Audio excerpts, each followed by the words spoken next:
Student अपन जो अभी पढ़ने जा रहे हैं वो पढ़ने जा रहे हैं क्या, डाइज़ोनियम लवण के बारे में।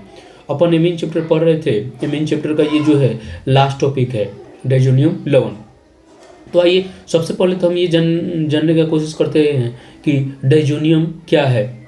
जैसे कि लवण से आपको पता चल रहा होगा कि लवण यानी कि क्या, एक साल्ट है। लेकिन डाइज़ोनियम का मतलब क्या होता है इसको समझते। देखिए जैसे कि ये N ट्रिपल बॉन्ड N जो है ये ऐसे ना होके, बल्कि N अगर डबल बॉन्ड N हो तो उसी को क्या कहते हैं, डाइज़ोनियम। यानी कि डाइज़ोनियम जो होता है वो N डबल बॉन्ड N होता है। जैसे कि देखिए N ट्रिपल बॉन्ड N है, इस अगर बॉन्ड को तोड़ के यहाँ पे कोई हेलोजन जोड़ देते हैं। क्या जोड़ देते हैं, कोई हेलोजन।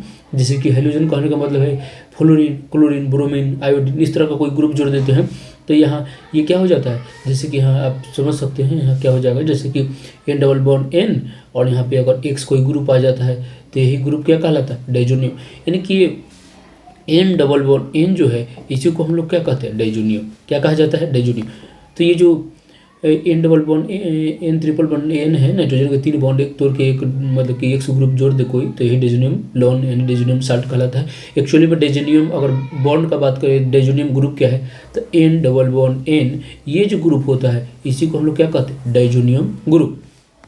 तो आइए देखते हैं क्या है। देखिए लिखा है डाइज़ोनियम लवणों का सामान्य सूत्र R2NX है, R2NX, जहाँ यहाँ R एक एरिल समूह है। तो देखिए ये R2NX क्या हो जाएगा, ये जो है ग्रुप इसको हम लोग अगर मतलब कि क्या मान ले, एरिल ग्रुप है। ये तो एरिल ग्रुप है ये है, और इसको एरिल को क्या माना है, यहाँ R माना है। जनरली एरिल को हम AR से लिखते हैं, एरिल को हम लोग क्या लिखते हैं, AR से लिखते हैं, लेकिन यहाँ R माना है। तो अपने मानने के लिए तो कुछ भी मान सकते हैं।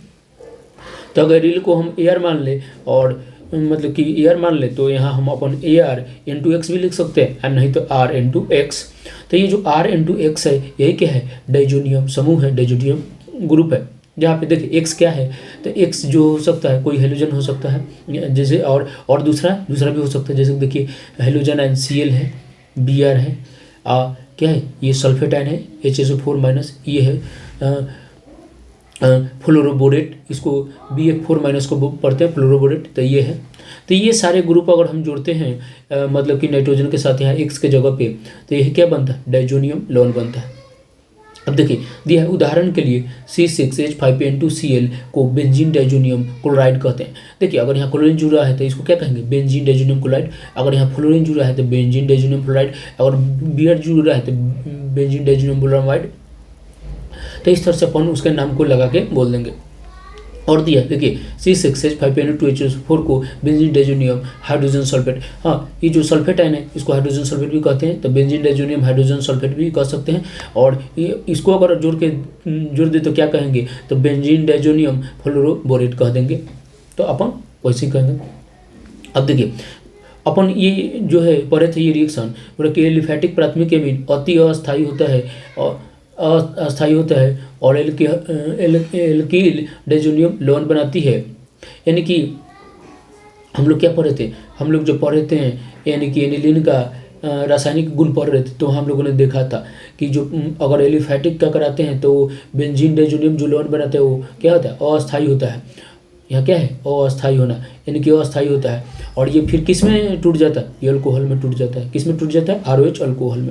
जबकि देखिए एरोमेटिक प्राथमिक एमीन जो है डाइज़ोनियम लवण बनाती है, जो वो क्या है निम्न ताप पर, यानी 273 से 278 यानी 0 डिग्री सेंटीग्रेड से 5 डिग्री सेंटीग्रेड तक क्या है, अस्थायी होता है।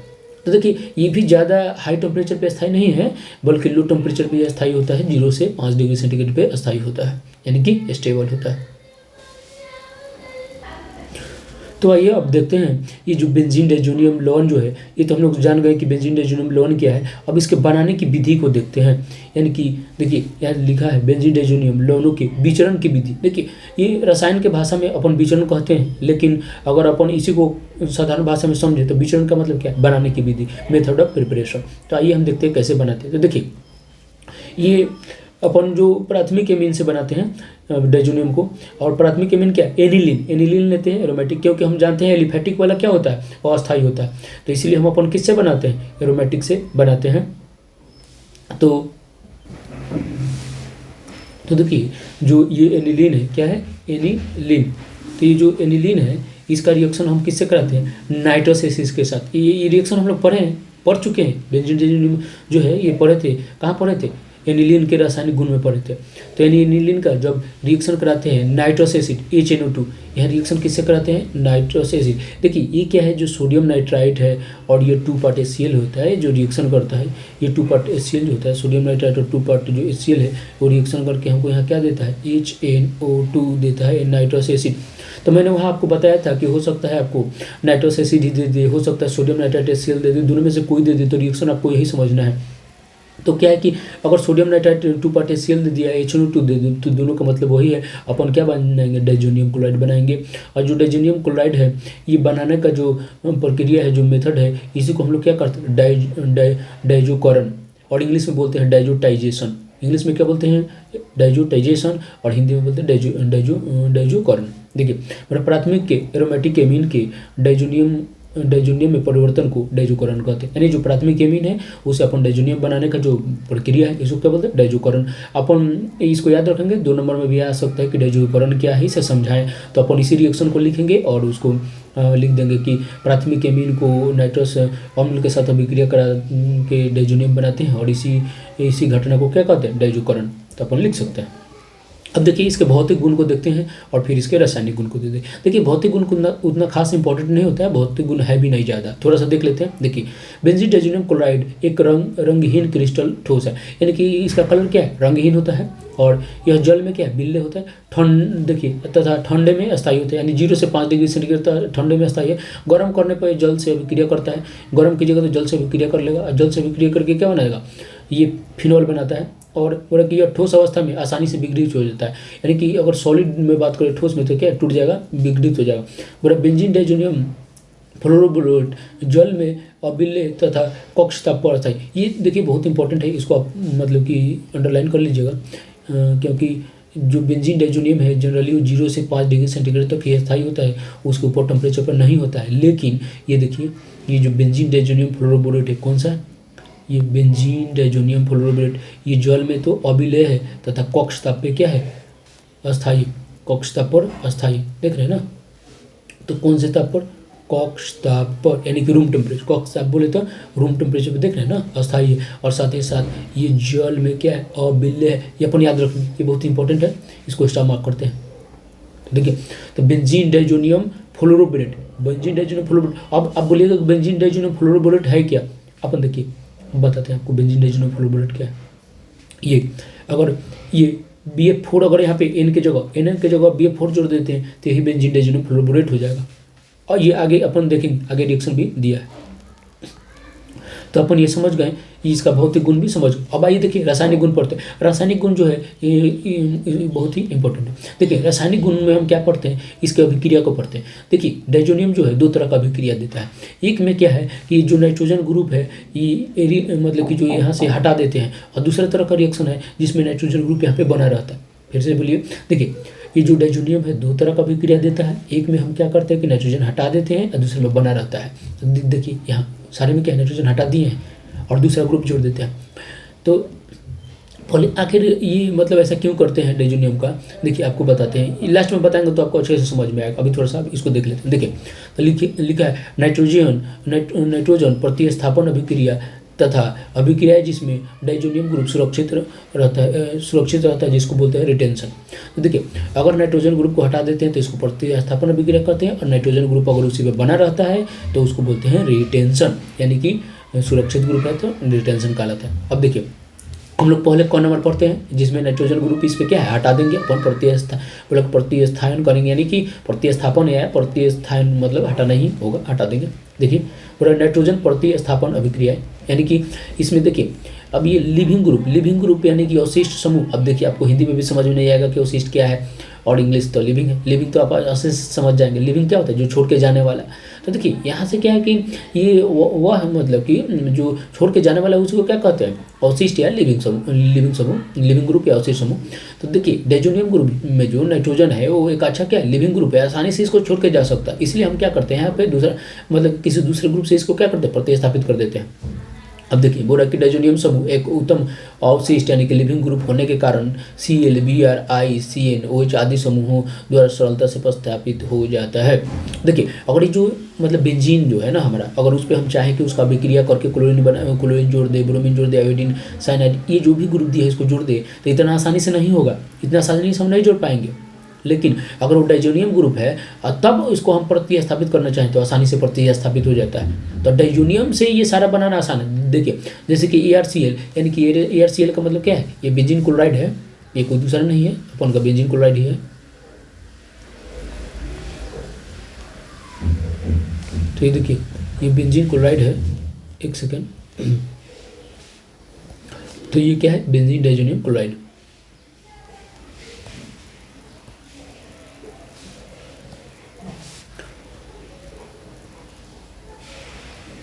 तो देखिए ये जो बेंजीन डाइजोनियम क्लोराइड, इसी तरह से इसका स्ट्रक्चर अगर Br जोड़ देंगे तो ये Cl है, Cl बेंजीन डाइजोनियम क्लोराइड, अगर Br जोड़ देंगे तो बेंजीन डाइजोनियम, CN जोड़ देंगे बेंजीन डाइजोनियम साइनाइड हो जाएगा, बेंजीन साइनाइड। तो ये क्या है, क्लोरोबेंजीन, बेंजीन क्लोराइड।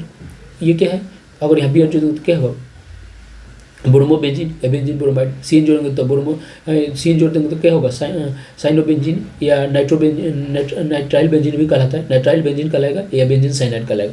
अगर IPAC नाम में बात करेंगे तो नाइट्राइल बेंजीन कहलाएगा जब CN जोड़ेंगे तो, और इस तरह से अगर बात करें तो बेंजीन साइनाइड कहलाएगा। तो ये हम आसानी से बना सकते हैं किससे, डाइजोनियम से। लेकिन अगर डायरेक्ट हम चाहें कि इस पर Cl जोड़ दे बेंजीन पे तो इतना आसान नहीं है और रिएक्शन बहुत ही मुश्किल होता है। तो वही बोल रहा है। अब देखिए यहाँ लिखा है, वही लिखा है ना कि सरलता से प्रतिस्थापित हो जाता है, यानी किसमें। उसके बाद बोल रहा है कि ये समूह एरोमेटिक बल्ले से नाइट्रोजन मुक्त करते हैं, बनी हुई नाइट्रोजन अभिक्रिया मिश्रण से गैस के रूप में बाहर निकल जाती है। ये बोल रहा है कि यहाँ से क्या है, नाइट्रोजन गैस जो है वो मुक्त होता है। अपन को भी ध्यान रखना है कि जब प्रतिस्थापित करते हैं तो नाइट्रोजन गैस मुक्त हो जाता है। अब देखिए कुछ इंपॉर्टेंट रिएक्शंस है, इसको अपन देख लेते हैं। ये जो अभी हम लोगों ने जो प्रतिस्थापित किया है, अब मान के चलिए यहाँ Cu2Cl2HCl हो, Cu2Br2HBr हो, CuCN KCN हो। तो यहाँ तो हम जानते हैं कि क्या है कि Cl जुड़ जाएगा, अगर Cu2Cl2HCl है तो Cu2Br2 है तो Br जुड़ जाएगा, CuCN KCN है तो CN जुड़ जाएगा। ठीक है, यहाँ ध्यान क्या देना है, देखिए ध्यान किस बातों को देना है अपन देखते हैं। ध्यान देना है कि यहाँ Cu2Cl2 लेंगे, यानी कि यहाँ Cu2Cl2 यानी कि ये जो कॉपर है, देखिए यहाँ लिखा है कॉपर 1, यानी कि कॉपर का जो ऑक्सीकरण संख्या है 1 होगा। तो Cu2Cl2, क्योंकि देखिए 2 कॉपर लेंगे 2 क्लोरीन लेंगे तो ऑक्सीकरण संख्या कितना हो जाएगा, 1 क्लोरीन का 1 होता है तो कॉपर का 1 हो जाएगा। तो ये अपन को ऑक्सीकरण संख्या ध्यान रख सकते हैं, या ये याद रख सकते हैं कि किस फॉर्म में लेते हैं, Cu2Cl2 के फॉर्म में, CuCl नहीं लेंगे, Cu2Cl2 लेंगे। और दूसरा ये HCl लेते हैं, देखिए यहाँ पे देखिए Cu2Br2 HBr CuCN KCN, ये जो रिएक्शन कहलाता है सेंडमेयर रिएक्शन कहलाता है। क्या कहलाता है, सेंडमेयर। तो यहाँ हमको ध्यान क्या करना है, अभिकर्मक, ये जो अभिकर्मक जो है रिएजेंट, इसको ध्यान रखना है। और ये क्या कहलाता है, सेंडमेयर रिएक्शन। देखिए इसी तरह का एक दूसरा रिएक्शन होता है जिसको देखिए हिंदी में तो लिखता है गटरमान, इंग्लिश में इसको गेटरमैन बोलते हैं। इंग्लिश में हम क्या पढ़ते हैं, गेटरमैन, और हिंदी में क्या देता है, गाटरमैन। तो अपन कुछ भी पढ़िए उससे क्या अफेक्ट पड़ता है, गाटरमैन पढ़िए गेटरमैन पढ़िए, अपन को रिएक्शन याद होना चाहिए। देखिए तो देखिए ये क्या है, ये बेंजीन डाइजोनियम क्लोराइड है, इसका CuClHCl CuBrH। देखिए यहाँ Cu2Cl2 था, यहाँ क्या है Cu है, यहाँ Cu2Br2 था, यहाँ देखिए Cu है केवल, HBr। तो ये अपन को वही ध्यान रखना है कि यहाँ केवल कॉपर ले लें और HCl HBr ले, तो ये क्या कहलाता है, ये कहलाता है आपका गेटरमैन या गाटरमैन। गेटरमैन कहलाता है या गाटरमैन, आप बोल सकते हैं जो भी बोलिए, हम तो गेटरमैन बोलते हैं इंग्लिश में, अपन हिंदी में इसको गाटरमैन बोल सकते हैं। तो ये जो गाटरमैन होता है यानी कि वो क्या है, यहाँ Cu और केवल Cu होगा, इसके साथ Cl नहीं होगा या Br नहीं होगा। तो ये अपन को ध्यान रखना है। ये दोनों बहुत मतलब इंपॉर्टेंट अभिक्रिया है, पूछा जाता है एग्जाम में, सेंडमेयर और गेटरमैन। हाँ, और यहाँ ध्यान देने वाली बात ये भी पूछ लेता है कि इसमें से दोनों में अच्छा उत्पाद किससे मिलेगा। तो देखिए गाटरमैन अभिक्रिया की तुलना में सेंडमेयर की उपलब्धि अधिक होती है, यानी कि कह रहा है ना कि सेंडमेयर में जो उत्पाद बनता है वो गाटरमैन की तुलना में ज़्यादा बनता है। क्यों, क्योंकि देखिए यहाँ भी Cl है, यहाँ भी Cl है, यहाँ भी Cl है, दोनों जगह Cl होगा तो ज़्यादा प्रोडक्ट बनेगा ना, यानी कि उसी तरह यहाँ भी Br2 है, यहाँ भी Br2, तो प्रोडक्ट क्या है, ज़्यादा बनेगा, इसलिए अपन को यहाँ ध्यान रख सकते हैं।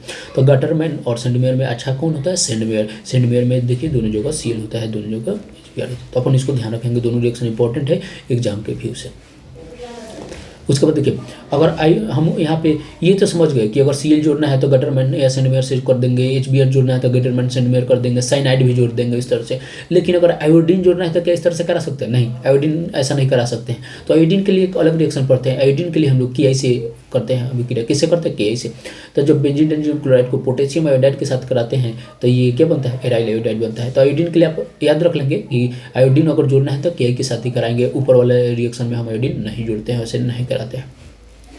अब देखिए, अब दिया है कि फ्लोराइड आयन द्वारा प्रतिस्थापित। अगर हमको यहाँ पे फ्लोरीन जोड़ना है ना, फ्लोरीन जोड़ना है, फ्लोराइड बनाना है, तो भी हम अपन नहीं कर सकते। देखिए, गेटरमैन सेंडमेयर के थ्रू हम केवल क्लोराइड, ब्रोमाइड या साइनाइड को ही जोड़ सकते हैं, आयोडाइड या फ्लोराइड को नहीं जोड़ते हैं। क्योंकि देखिए, दोनों में अलग है।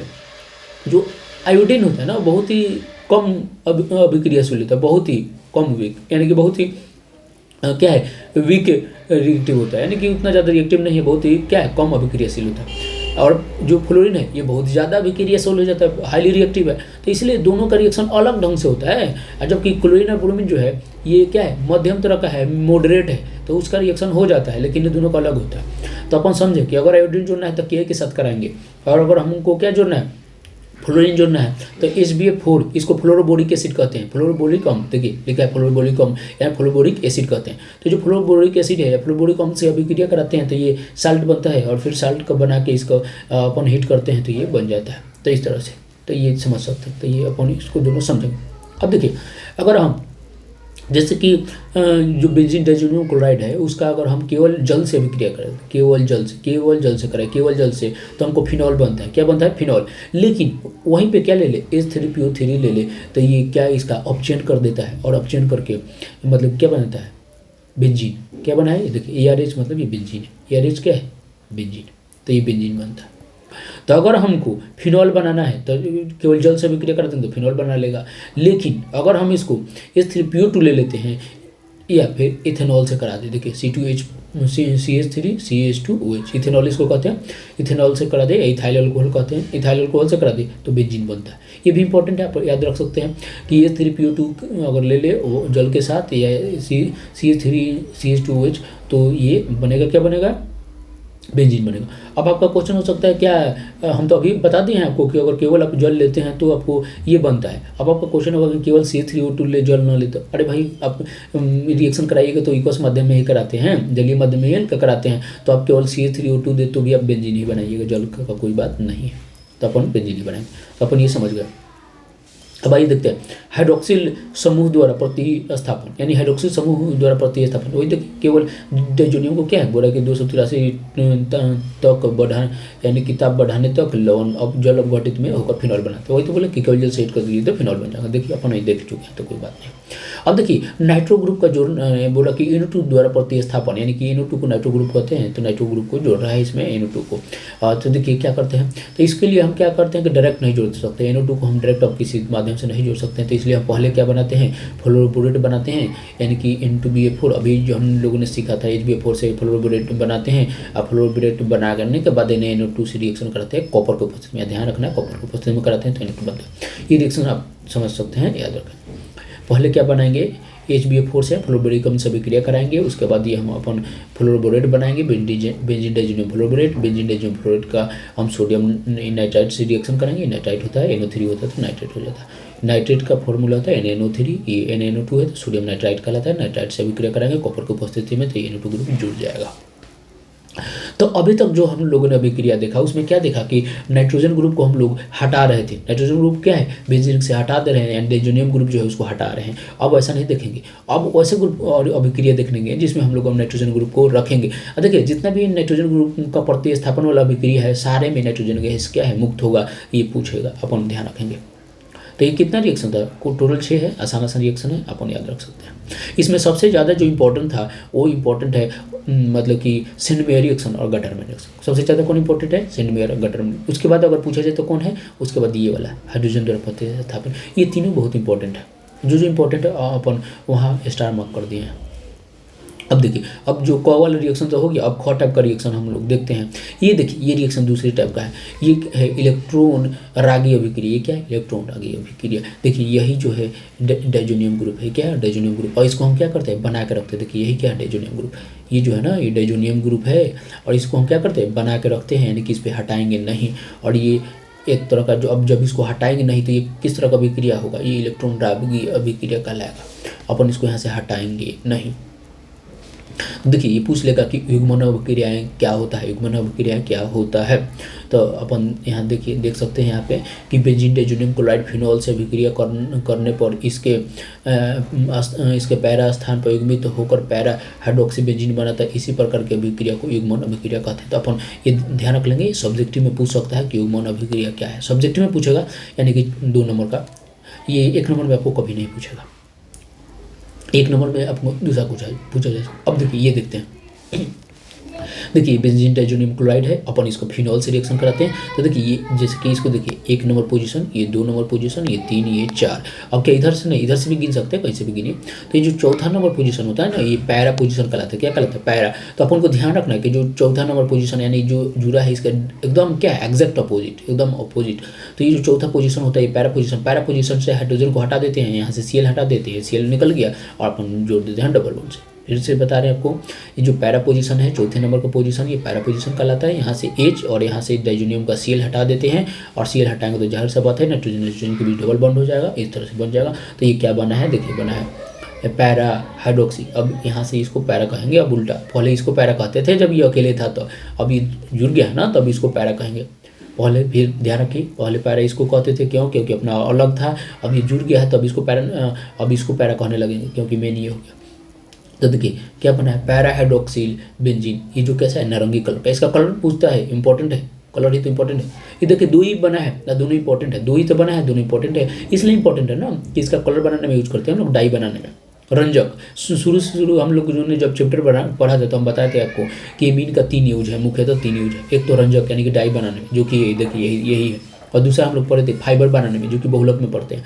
और तीसरा बताए थे कि बहुत सारा दवा बनाने में यूज होता है, मेडिसिन बनाने में, जो कि हम लोग सबसे हेडिंग में ही तो मेडिसिन का नाम दिया था, अपन वहाँ देते थे। तो जो पहले जो मतलब टॉपिक था वो इम्पोर्टेंट था, एग्जाम में भी पूछा गया। उसी तरह देखिए, ये जो फिनॉल से कराएं तो क्या बना? ये पैरा हाइड्रोक्सी बेंजीन बना, जो नारंगी रंजक था, ऑरेंज कलर का डाई था। अब देखिए, अब उसी की जगह एनिलीन से कराएं, एनिलीन से कराते हैं तो देखिए ये येलो कलर का यानी पीला कलर का बनता है। कैसा बनता है? येलो कलर का, पीला कलर का बनता है, पैरामिनो बेंजीन, इस तरह का बनता है। दोनों आसान से रिएक्शन है, दोनों एक ही जैसा रिएक्शन है। केवल यहाँ एनिलीन लेंगे तो पीला कलर हो जाएगा, और OH लेंगे तो ये नारंगी कलर का हो जाएगा।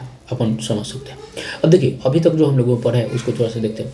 देखिए बोला है कि उपरोक्त अभिक्रियाओं से यह स्पष्ट है कि डाइजोनियम लवण बेंजीन वल्ले में FCl BrI आदि समूहों को प्रवेश करने के लिए उत्तम माध्यम है। ये बोल रहा है ना कि ऊपर जैसे कि हम जो डाइजोनियम है उसको हटा के FCl BrI आसानी से जोड़ सकते हैं, ये कह रहा है। देखिए बोल रहा है कि एरिल फ्लोराइड एवं आयोडाइड को सीधे हैलोजन द्वारा नहीं बनाया जा सकता है। क्लोरोबेंजीन में क्लोरीन के नाभिक रागी प्रतिस्थापन द्वारा साइनाइड समूह में प्रवेश नहीं किया जा सकता है, किंतु डाइजोनियम लवण से साइनोबेंजीन को सरलता से बनाया जा सकता है। देख रहे हैं ना, ये वही कह रहा है जैसे कि हम ये जो मतलब कि जो बेंजीन है उसमें हम ये देखिए ये लाइन क्या कह रहा है, जो हम आपको पहले वहाँ रिएक्शन बता देते तो बता दिए थे। ये कह रहा है ना कि जैसे बेंजीन है, इसमें हम कोई भी ग्रुप जैसे कि Cl BrI, यहाँ पे कोई भी ग्रुप जैसे कि Cl हो गया, Br हो गया, I हो गया, या F हो गया, या CN हो गया, इसको हम आसानी से नहीं जोड़ सकते हैं। लेकिन अगर बेंजीन डाइजोनियम बना लें और उसके बाद इसको जोड़ना चाहे तो आसानी से जुड़ जाता है, ये कहना चाहता है। बोला कि देखिए बोला डाइजो समूह का अन्य समूहों द्वारा प्रतिस्थापित ऐसे एरोमेटिक प्रतिस्थापित यौगिकों को बनाने में सहायक है जो सीधे बेंजीन अथवा प्रतिस्थापित बेंजीन से नहीं होते, यानी कि जो सीधे नहीं बनता उसको बना लेते हैं अपन। समझ गए ना? तो यहाँ पे ये चैप्टर क्या है, खत्म होता है, जितना भी इंपॉर्टेंट था इसके बाद खत्म हो जाता है। तो अपन देखिए स्टूडेंट, अपन इसका क्वेश्चन भी कर लेंगे तुरंत। हम क्वेश्चन एक दिन बना के पूरा सीरीज में डाल देंगे, जो इंपॉर्टेंट क्वेश्चन है सारे को समझा देंगे। अपन इसको ध्यान से पढ़ना है। Okay, thank you.